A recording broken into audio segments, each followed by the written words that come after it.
and change the world. So happily, I was looking for a job, and happily, Project Row Houses was looking for a director. This is the first house on Division Street. The one I showed you last night, so that's the first house that the students. Yeah. And I'm glad that we have everybody. Very brand new state of the art school.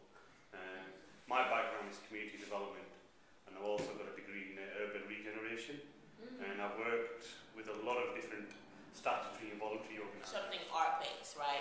Because believing that art has the ability to create, one, you can use creativity, and you have the ability to transform community. And so based on John Biggers and John Biggers' work, which you guys will be introduced to, and how that functioned, his work functioned to really talk about community and community-based.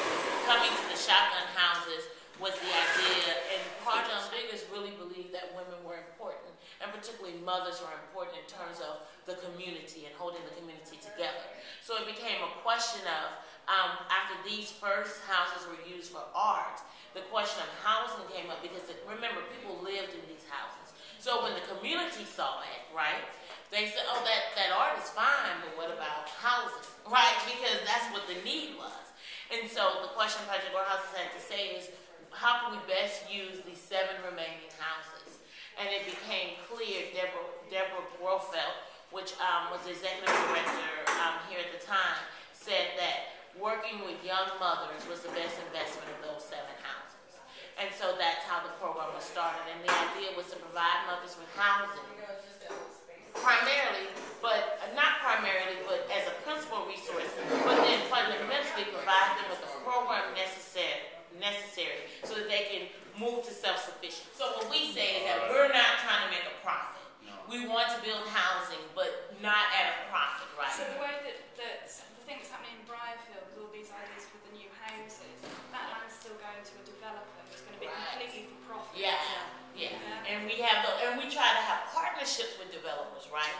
Because what happens is that the government will give you some tax credits and some benefits if you work with low-income housing. And they're not interested in low-income housing, right? We are. So they will partner with us and say, you build the low-income housing because that's the percentage of this development that needs to be low-income housing.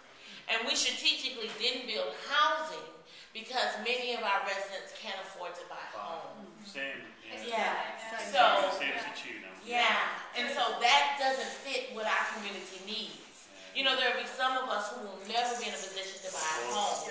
Exactly. So we need to have some housing. It's just starting to happen in the UK now. Yeah, it's very slow. But on that new development that's planned in Bradford on King Street, Holden Street, there's 12 properties. There's planning permission for 12 properties there, or 14 properties in the new strategy.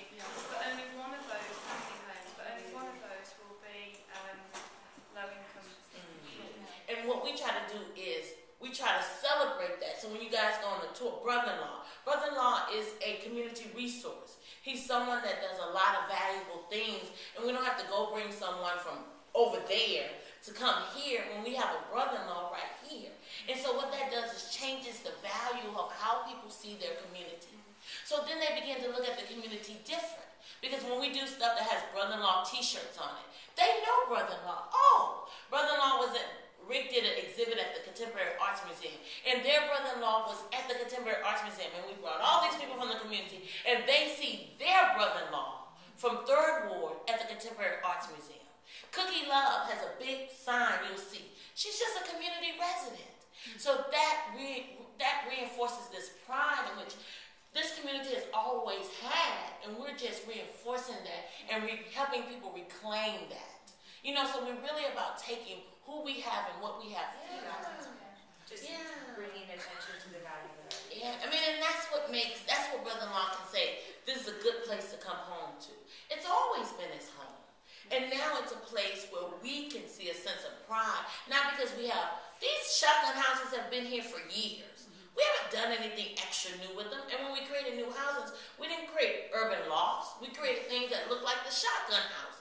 You know, so it's not because we're sparkly new, but it's because we've just given some new meaning and helped to reinforce the meanings that were already there.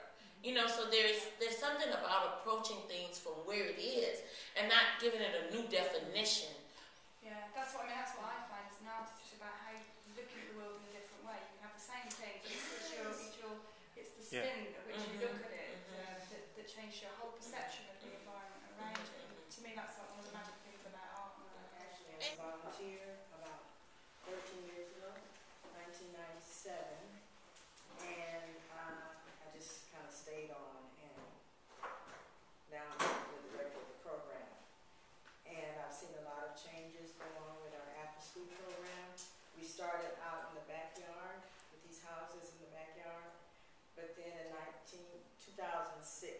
city came, the state came, and they start regulating us, and now we have to be a licensed daycare. That kind of, that sounds familiar? Yeah. Yeah. Well, that's one of the issues why we haven't got, one of the reasons we haven't got young people with us this time. Yeah, Oh, we just kind of yeah. changed the landscape of our program in so many ways. And now we have a partnership, kind of, with the church across the street, and they let us use their building. It's kind of a touch and go partnership, but they're letting us use their building to hold our after-school program in. And this is the interesting dynamic, if I must say, because this is a church that's been in this community for years, you know. It's a key part of the community, but what has happened is all of the parishioners no longer live in Third Ward. So they only come back to the church, so they don't really have any strong ties